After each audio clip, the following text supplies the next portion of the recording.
Let's go to that top story, the visit of President Obama to Kenya. It's his fourth trip to Africa. This is his first, though, to Kenya as the US president. Dr. J. Peter Pham is director of the Africa Center at the Atlantic Council in Washington. Thank you for being with us. First of all, a general question for you. What's he hoping to get out of this trip? Well, I would argue that this trip is the most strategic of his four visits as president to sub-Saharan Africa. He's going to engage with two countries, Kenya and Ethiopia. There are critical U.S.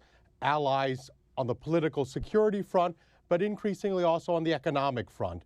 He's going to address the Global Entrepreneurship Summit, highlighting one of the themes that came out of last year's U.S.-Africa Leaders Summit about the opportunities for business in Africa and the dynamism of the continent.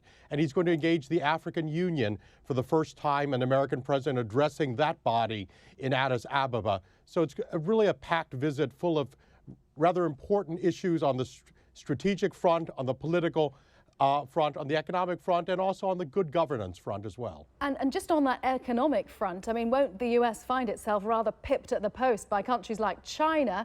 And those countries, China for one, doesn't make demands about human rights in exchange for investment opportunities.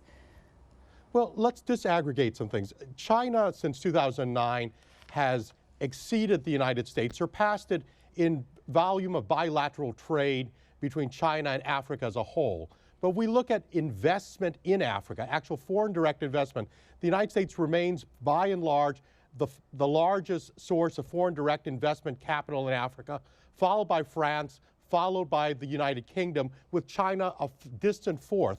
So if you're looking for countries that are interested in partnering with Africa for the long term, building up African capacities and business rather than simply extracting resources, they're two very different topics. How significant is the personal element? Of course, President Obama has been to Kenya before. The last trip he was a senator, I believe, but how much is it about his past and his father's past?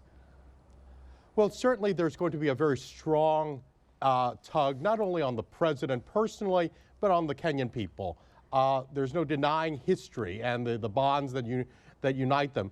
But clearly this is a very strategic visit aimed at those issues of economic development, political cooperation, security, and certainly good governance. Those will be the key themes. But certainly, the first president of African ancestry, much less Kenyan ancestry, setting foot as president in Kenya.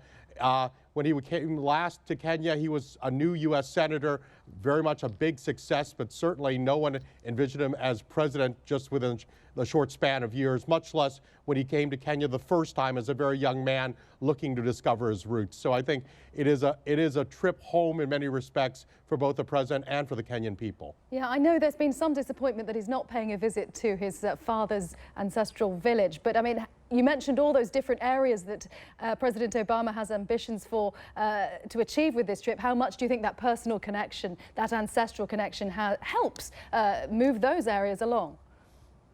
Well, I think that the goodwill which President Obama entered office into from the part of not only Kenyans but Africans across the continent certainly bolsters the soft power, if you will, case that the United States has to make.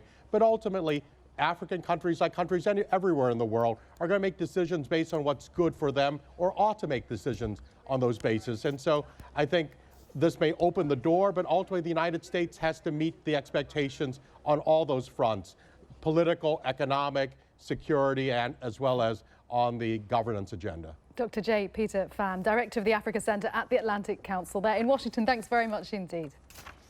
Thank you.